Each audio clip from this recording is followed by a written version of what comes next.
இனிமே கண்ணை மூடிட்டு கடலை எண்ணெய் வாங்கலாம். ஏன்னா மந்த்ரா கடலை எண்ணெய் இதயத்தின் தயாரிப்பு. தினம்தோறும் விளக்கேற்ற நல்ல எண்ணெய் இதயம் நல்லெண்ணெய்.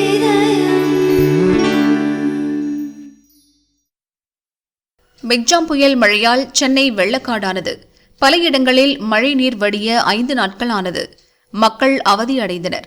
4000 கோடிக்கு மழைநீர் வடிகால் கட்டியதாக சொன்னது என்னாச்சு என்று பலரும் அரசே கேள்வி கேட்டனர். சென்னை வெள்ளத்திற்கு ஏதோ ஒரு காரணத்தை சொல்லிவிட முடியாது.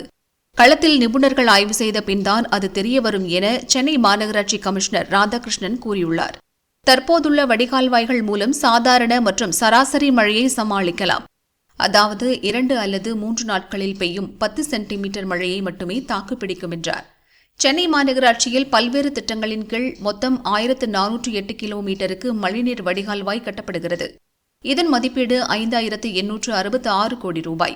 இதில் 2891 கோடி செலவில் 953 கிலோமீட்டர் மழைநீர் வடிகால்வாய் அமைக்கப்பட்டுள்ளது. அதாவது 67% பணிகள் முடிந்துவிட்டன. சென்னை மழைநீர் வடிகால் திட்டம் 2 பகுதிகளை கொண்டது. முதல் பகுதி நகரின் உட்பகுதி வடிகால் மற்றும் விடுபட்ட இணைப்பு பணிகளை உள்ளடக்கியது. முதல் பகுதியில் திட்டமிட்டபடி 2200 கிலோமீட்டர் கால்வாய் 699.71 கோடி செலவில் முடிக்கப்பட்டுள்ளது. இரண்டாம் பகுதியில் கொசஸ்தலை ஆறு கோவலம் பேசினில் மொத்தம் 1188 கிலோமீட்டருக்கு மழைநீர் வடிகால்வாய் கட்டப்படுகிறது. இது மிக நீண்ட மற்றும் மிகப்பெரிய வடிகால் பணி. இதில் 733 கிலோமீட்டர் அதாவது 61% பணிகள் முடிந்துவிட்டன. எஞ்சிய பணி திட்டமிட்டபடி அடுத்த ஆண்டு இறுதிக்குள் முடிக்கப்படும்.